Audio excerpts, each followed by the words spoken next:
I'm Bosh, I'm the butcher. I'm Yos, I'm the chef. And welcome to Marble and Grain. So we're not at the farm tonight, but instead I decided let's do something fun. Everyone talks about chuck and short ribs, and where does it all come from? Like, what is the chuck? Where's the chuck? Everyone says, oh, the chuck is so tough. So I decided, I took all retail cuts and I laid out the front quarter of our steer so we can try it, and now we're going to break it, we'll take it down, and then we'll So you're going to help explain this to me, what every piece is? Yep. I mean, I know some of them, but it just looks like one big quarter of a cow right now. Well, it is a big quarter of a cow. Retail cutted. Okay, so let's start with, we're going to start with the leg. Okay. All the way front leg. Our Also first known as the shank, right? We're going to, yep. Okay. We're going to do our ossobuco. Gorgeous piece. Little tough, needs braising, has a lot of connective tissue, very little fat. So you need to add fat when you're cooking this in a braise. Oh, yeah. Yeah, so let's put that aside. Perfect for slow and low. Yep. All right. I know you love this, the marrow bone. I mean, Yos, give us a quick shot. How would you do it? Just torch? Oh my God. I would just torch it, or in your house with a broiler, and just broil it, some beautiful Malden salt on it. You could put some little bit of other herbs and spice on it, but honestly, I just like to scoop it on meat when it's hot, right out of the oven. Give it about 30 seconds. Perfect. All right, so we're gonna move up to the shoulder blade. It's more of the tricep of the steer, what we call the silver tip. So that's what's connecting the shoulder to the rest of the body. To the elbow. The elbow, okay. Like right there. Perfect, that's a nice shoulder. Normally these are a lot less marbled, but by us, marble and grain. Yes, that's our thing. We have the marble and there's the grain. Wow, look at this piece. Oh, I cannot wait to mess around with this. That's gonna be fun. This is gonna be good. So right below the tricep, on steer, they don't have rotator cuffs on their front legs. They have a paddle for their shoulder. On top of that paddle is a divot in the middle of it. On one side of that divot is the teres major. This is one of the most underrated cuts. It's lean, but it's really flavorful and is really tender. And let me ask a question. This is, correct me if I'm wrong, you don't butcher it this way. This is really one muscle that you just pull apart, This right? is pulled apart and so that's why a little silver skin cleaned on top. Beautiful. Wow.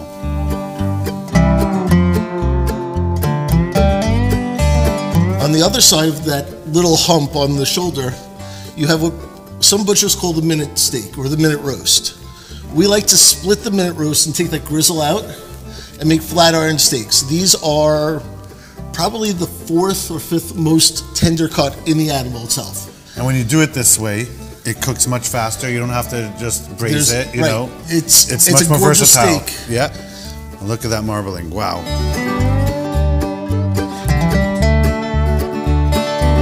Now, right on the other side of that shoulder blade, basically the bicep of the cow, of the steer, we have the mock tender. It's a little, the name is a little misleading because it's not that tender, but because of its shape, we also call it the calicle, which in Yiddish means round. Oh. I just learned that from the rabbi. Oh, okay. Learn Yiddish every day. A beef and Yiddish lesson. Your new Yiddish word for the day, calicle. So it's also a tubular meat. It's that torpedo shape like the teres major, but it's not as tender and a lot larger. It does more work, so it's going to be a tougher piece of meat. Which means a slower cook, and this is a great piece of meat to also sous vide. I like to sous vide these. Or you make carpaccio with it. Yes, I do.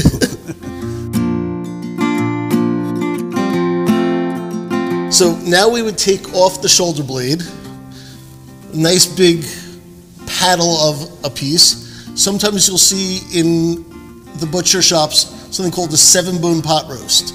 They're cutting that shoulder blade with those 3 cuts that we just pulled off attached to it.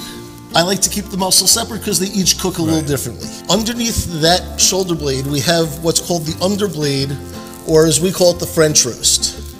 It's very easy to see because if you notice, there's this sun-shaped pattern. It looks like rays of the sun coming from a central point. That fat coming off. From here we cut the Denver steaks. Not all of it's the Denver. Up until the sunshine. Up until the sunshine. Got it. This would actually be called the Sierra steak down here. I love, by the way, our tenders. Wow. Take it any day. Yeah.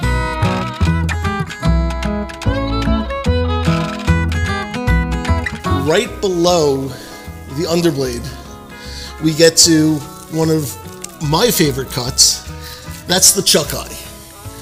All the flavor of a ribeye, even probably a little more flavor than a ribeye, with 95% of the tenderness at half the price.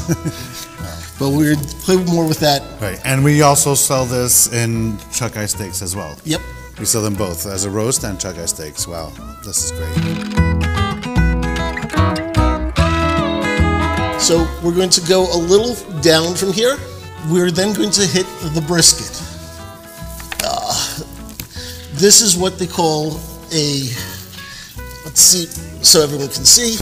This is called a full packer brisket, or a brisket, boneless brisket with a decal removed. The decal is actually a piece underneath that's all connective tissue where the brisket hits the short ribs and the rib plate on the breast of the animal.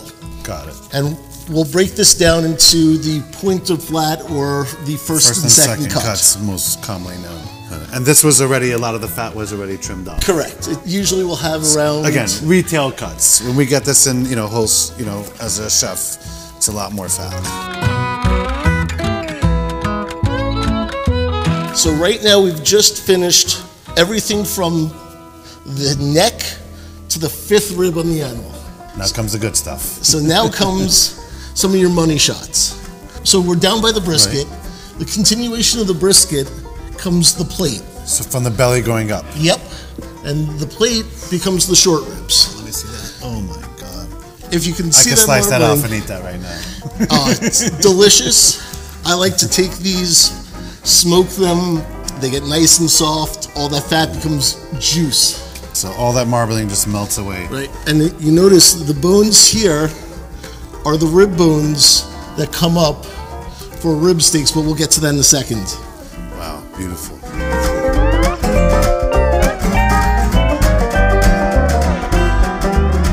So now we're moving up towards the back of the animal, and we have the top of the rib. Top of the rib is a flap that covers literally on top of the rib. It would normally be rolled out like that. It goes up over the bone. On top of our ribeye cap, or the crescent steak, the crescent roast, whatever you want to call it, the surprise steak. It's a little tough, but when made right, will be a delicious roast. I mean, especially rolled up like this. Right, rolled up like this. It's even cooking. With the fat cap on top. Yeah, even cooking, it'll be a beautiful roast. You can also, again, unroll it, fill it with flavor, and then roll it again. But that's just me.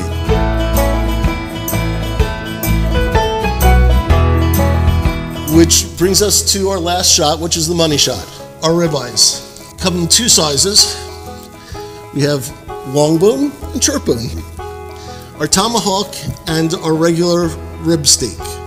So people always call it, oh, it's a bone-in ribeye. No. Ribeye means it's just the eye of the rib without the bone. And you have your tomahawk, gorgeous presentation. Oh, wow. So we just broke it down. It was that simple. Yep. All right, so we just broke down that was exciting. Our four-quarter. I'm really excited. We're now, if everyone at home will follow along in our series for the marble and grain cuts, we're going to do each cut individually, go through a little bit on how to cook the meat and how to prepare it. Let's do it. Yeah. They can also follow along with us with these cuts from marbleandgrain.com. Available now.